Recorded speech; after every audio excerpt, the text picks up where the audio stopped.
Hey guys, Urban Combat Survivor here. I wanted to do a video while I was down here continuing my Save Zone series.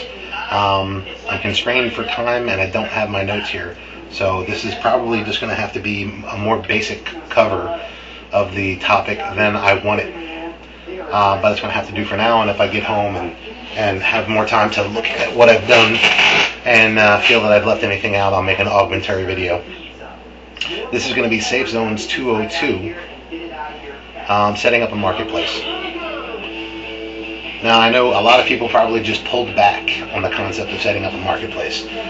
There's an attached stigma in American society to a marketplace, and I hope that those of you who haven't considered it or don't think it's a good idea at least give me the benefit of watching this video and addressing your concerns, or sending me PMs and comments and that kind of thing to ask questions or clarifications on anything I may not cover here to your satisfaction, in a way that makes you understand the importance of this.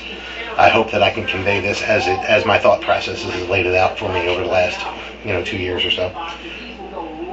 Setting up a marketplace, I think, is not only important. I think it's going to wind up being foundational for any community, at least any community where there's any possibility at all of other people passing through or passing nearby. There's so many different aspects to this that I'm going to try to cram them into a 15-minute video, so I don't know if that's going to work out. So if it doesn't, again, I'll have to make a subsequent video on this.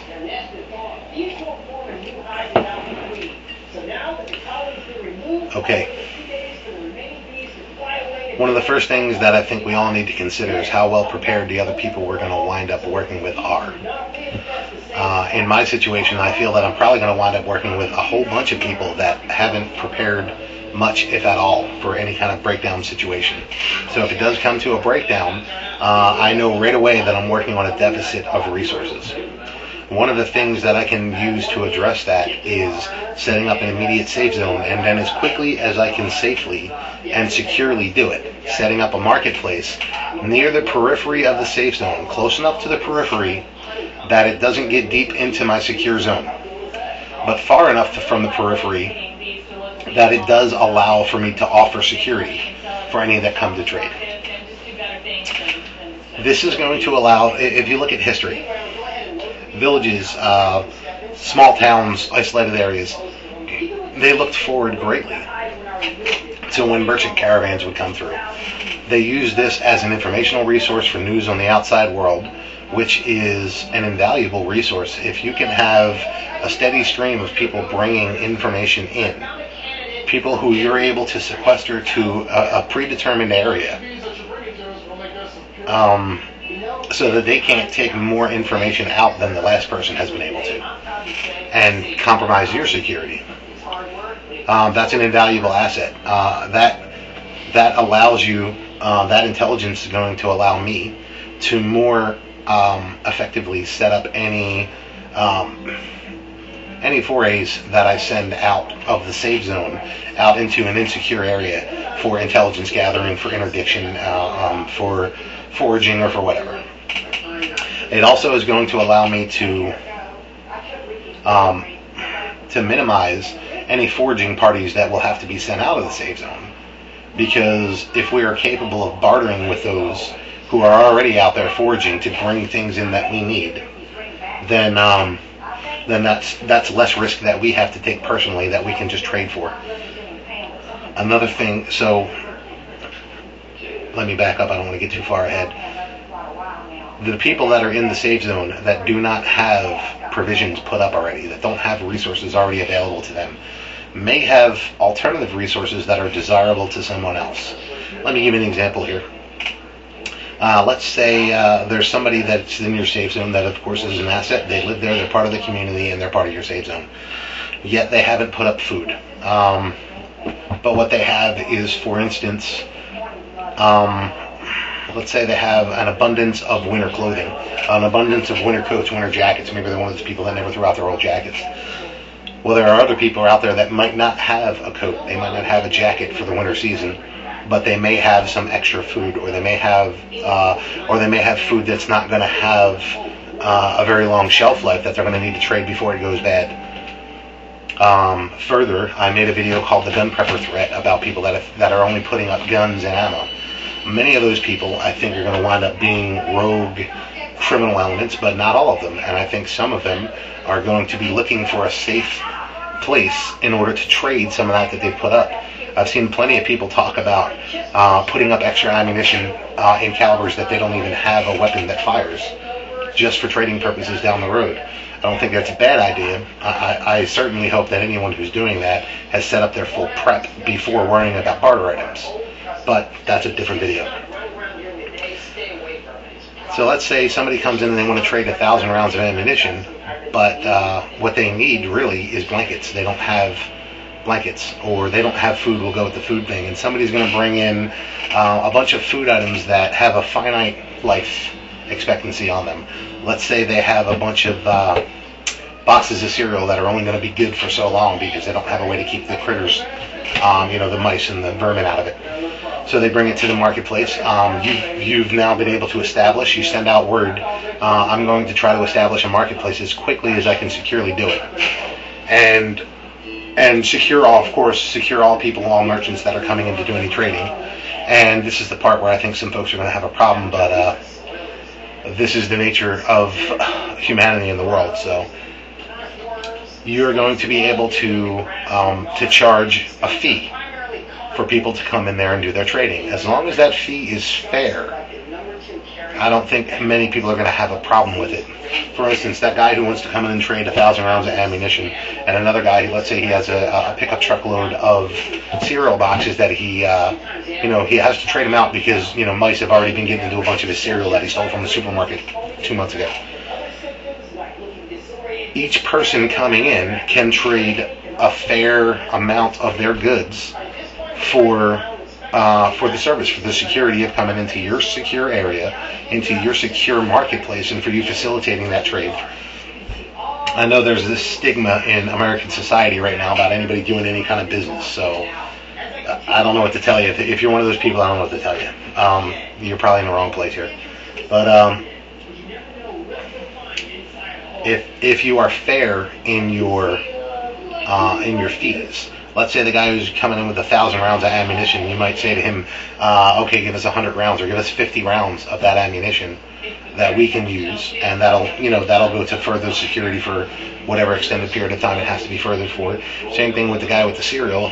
You can take, he has a pickup load. You can take, 15 boxes, 20 boxes of his stuff, and now that can go towards helping people in your safe zone who are helping to provide the security but haven't had food put up. Further, this is going to spread. There are going to be people out there who start making a living foraging for things and trading them. It's inevitable. It's human ingenuity. People are going to find a way to survive as best they can. So if they're out there, they're gathering information that they can come in and trade with you. First off. Second off, they're spreading the information that there is now a safe, secure area for people to go trade.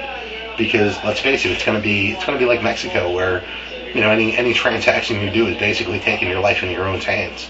So anyone who's providing a safe, secure area, that's certainly going to be worth the fee to anybody that's willing to trade in that area. So, and if it's not worth the fee to them, they can go trade someplace else, and nothing ventured, nothing gained, right? Or lost. So I think setting up a secure marketplace in your safe zone is going to be foundational for so many different reasons. It's going to bring you intelligence. It's going to allow you the ability to provide resources to those within your safe zone at minimal risk to yourself, sending out foragers. It's going to allow you to minimize the disruption in life to those who don't already have resources put away in their homes. And it's going to, more importantly, allow you contact in a controlled way with people from the outside. Now, I mentioned in my security video, and this is far from my area of expertise, so I'm not going to go far into this. I'm going to make another video about a guy I found on YouTube that is doing a spectacular job at the kind of tactical knowledge that I won't be putting in my videos. So I'll do a video on that guy later. So back to it.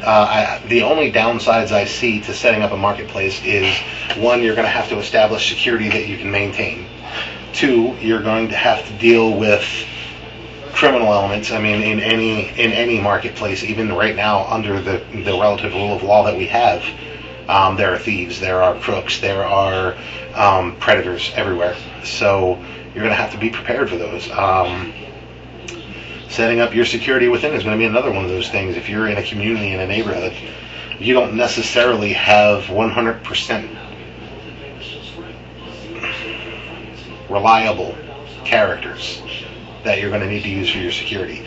Anybody that I'm working with, I know their character, I know their moral code, at least as best as anyone can under the rule of law, and I feel secure in working with them. But that's in my core group.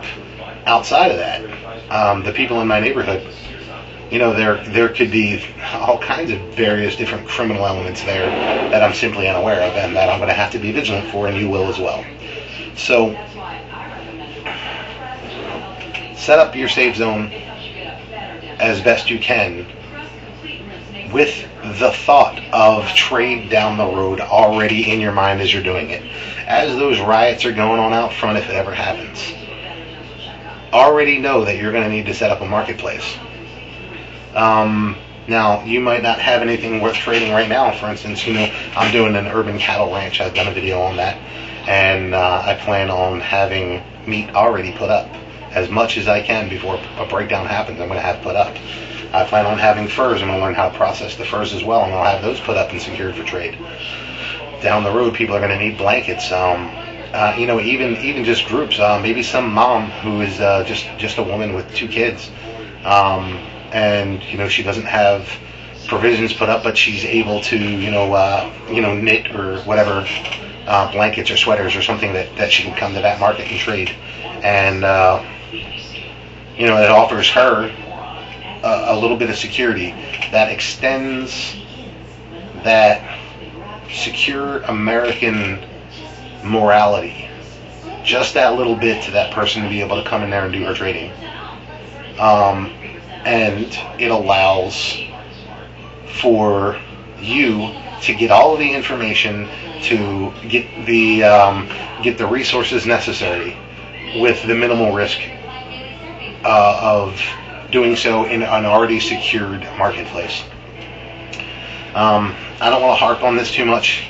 I know there's going to be at least a couple people who send me a message that, you know, I'm some kind of monster or bad person because I'm already thinking about setting up a marketplace, or because I'm thinking about charging a fee for people to come use that marketplace.